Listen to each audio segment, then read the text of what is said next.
Une autre chose. Beaucoup de gens aiment qu'on parle de la prière sans parler de la sainteté. Et c'est une maladie au Congo. Au Congo, les gens aiment beaucoup la prière sans la sainteté. C'est pourquoi il y a même qui commettent les péchés à Mangengenge et à Luzizi. Ça, c'est terrible. Hein? C'est dire, oui, on trouve des préservatifs à Mangengenge. Vous allez prier avec des préservatifs. Oh, je sais ce que je dis et je vous regarde. Des gens qui commettent l'impudicité dans des retraites. Comment quelqu'un peut commettre l'impudicité dans la retraite? Comment quelqu'un peut entrer dans une retraite la nuit, il se réveille avec une sœur, il flirte dans la retraite pendant que tout le monde dort? Comment quelqu'un peut aller dans une retraite, dans une forêt, et là-bas il pêche? C'est parce que les gens pensent que prier, c'est seulement parler. Non. Prier, ce n'est pas seulement parler, c'est présenter à Dieu une vie pure et sainte. Lorsque tu élèves tes mains doivent être pures. Voici. Lorsque tu vis dans le péché, tu perdras la vie de prière. Pourquoi? Lorsque tu te tiendras devant Dieu pour lui parler, au lieu qu'il puisse te parler de ce qu'il doit faire, il va te parler de ta vie. Je donne un exemple. J'ai un péché en moi que je n'abandonne pas, mais je veux beaucoup prier. Qu'est-ce qui va se faire? Chaque fois que je viendrai devant Dieu, Seigneur, agis dans ma vie, dis, arrange. Seigneur, étends ta main, arrange. Seigneur, oins-moi, arrange. Comme tu n'aimes pas trop, arrange.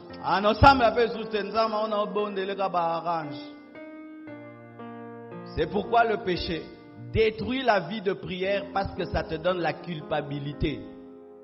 Lorsque tu vois quelqu'un qui vit dans le péché, qui prie beaucoup, c'est un aventurier. Les gens sérieux, quand ils pêchent, ils n'arrivent plus à prier. Les gens sérieux, quand ils pêchent, ils n'arrivent pas à prier parce qu'ils connaissent Dieu. Ils connaissent Dieu. J'ai des problèmes avec mon épouse, je l'ai blessée.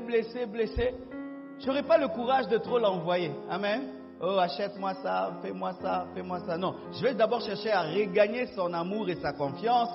Ensuite, je vais lui demander des services. Toi, tu as blessé le cœur de Dieu, mais tu demandes beaucoup de services comme ça. C'est ainsi que tu ne grandis pas dans la prière, parce que la prière n'est plus pour toi un moment de plaisir. Ça devient des moments où Dieu te juge et te culpabilise et te révèle tes défauts. Voici. Certaines personnes ont trouvé la parade pour arriver à prier dans le péché. Ils ont déconnecté le téléphone de la voix du Saint-Esprit qui parle à leur cœur. C'est-à-dire quand ils prient et que Dieu commence à lui dire, mon fils, pour ce que tu demandes, tu dois changer.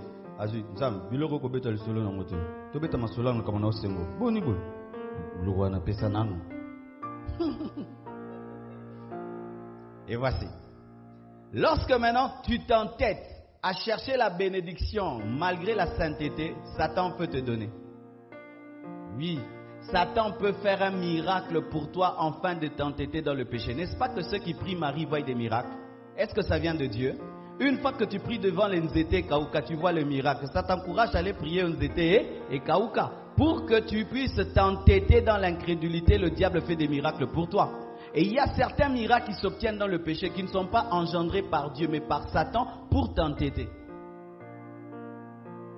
Parce qu'il y a des gens qui disent, mais moi je pêche, mais je vois la main de Dieu.